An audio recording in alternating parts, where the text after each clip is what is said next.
ایسی رقم مل گئی جس کا تصور نہ تھا۔ عبداللہ بن مبارک رحمۃ اللہ تعالیٰ علیہ مرو میں رہتے تھے۔ مرو خراسان کے شمال مغرب میں واقع ہے اور شام سے کوسوں دور ہے۔ ایک مرتبہ اپنے وطن سے شام گئے۔ یہ اس زمانے کی بات ہے جب نہ راستے اچھے تھے نہ تیز چلنے والی گاڑیاں تھیں۔ سفر کیا تھا؟ ایک مسلسل مصیبت۔ اس لیے سفر پر نکلنا بڑے دل گردے کی بات تھی۔ عبداللہ تاجر تھے، نرے تاجر ہی نہیں بہت بڑے عالم بھی تھے۔ عالم ہونے کے ساتھ ساتھ عمل کے بھی دھنی تھے۔ راتیں جاگ کر گزارتے تھے اور دن میں دین کی خدمت کرتے تھے۔ جب اعلان جہاد ہوتا تو تلوار سونت کر میدان جنگ میں کود پڑتے تھے۔ اللہ نے بہت کچھ دیا تھا، اس دولت کا پورا فائدہ اٹھاتے، یعنی بے دریغ اللہ کی راہ میں لٹاتے۔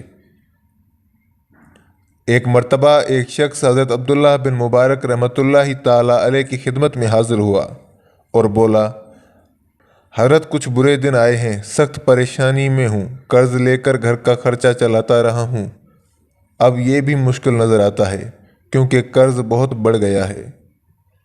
حضرت عبداللہ بن مبارک رحمۃ اللہ تعالیٰ علیہ نے فرمایا، کوئی بات نہیں، اللہ پر بھروسہ رکھو اور روزگار کی تلاش میں رہو۔ فی الحال میرا یہ پرچہ لے جاؤ اور میرے منشی کو دے دینا۔ وہ صاحب پرچہ لے کر منشی کے پاس پہنچے، اسے پرچہ دیا۔ اس نے پرچہ کھولا تو دیکھا کہ اس میں خاصی بڑی رقم دینے کی ہدایت تھی۔ منشی نے ویسے ہی پوچھا، کیوں جناب، کتنی رقم کی ضرورت ہے؟ اس اللہ کے نیک بندے نے کہا، 700 درہم کا قرض ہے، اس کا ذکر میں نے عبداللہ بن مبارک سے کیا تھا، کیا انہوں نے یہ رقم دینے کے لیے لکھا ہے؟ اس نے کہا، ہاں، مگر تم ذرا میرا یہ پرچہ انہیں لے جا کر دینا، تمہیں رقم مل جائے گی۔ وہ پریشان حال اللہ کا بندہ منشی کا پرچہ لے کر پھر ابن مبارک رحمۃ اللہ تعالیٰ علیہ کے پاس پہنچا۔ بڑی تکلیف ہوئی کیونکہ منشی نے پوچھا تھا، یہ شخص 700 درہم کا مقروض ہے، آپ نے اسے 7000 درہم دینے کو کہا ہے، لکھنے میں کچھ بھول تو نہیں ہو گئی؟ عبداللہ بن مبارک رحمۃ اللہ تعالیٰ علیہ بہت بڑے محدث تھے، انہیں تو حضور کریم صلی اللہ علیہ وسلم کی ایک ایک بات یاد تھی۔ جو رزق اللہ نے دیا تھا وہ ان میں سے بڑی رقم اللہ کے ضرورت مندوں پر خرچ کرنا چاہتے تھے۔ انہیں منشی کی باریک بینی اچھی معلوم نہ ہوئی۔ جواب میں اسے لکھا، میری تحریر ملتے ہی اس شخص کو 14,000 درہم دے دو۔ انتظار مت کرو، میں نے 7,000 پیش کیے تھے، ظالم تو نے میری لذت ایمانی کو مول تول کی نظر کر دیا۔ اب اسے معلوم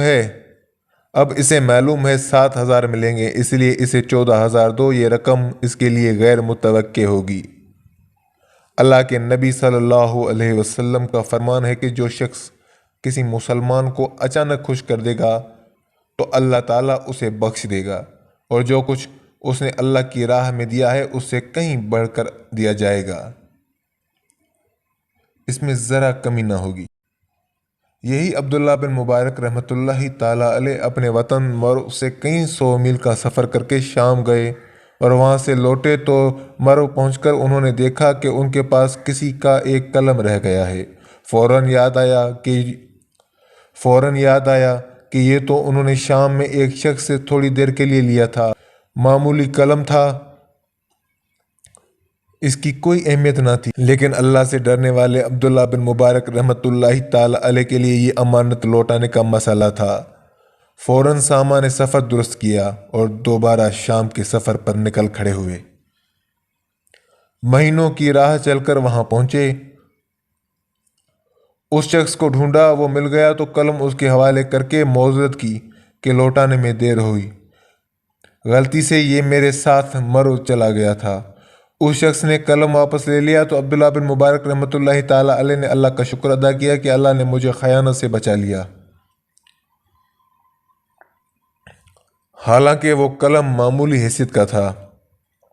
سورۃ النساء میں قادر مطلق کا ارشاد ہے، مسلمانوں، اللہ رب العزت تمہیں حکم دیتا ہے کہ امانت والوں کی امانتیں ان کے حوالے کر دو۔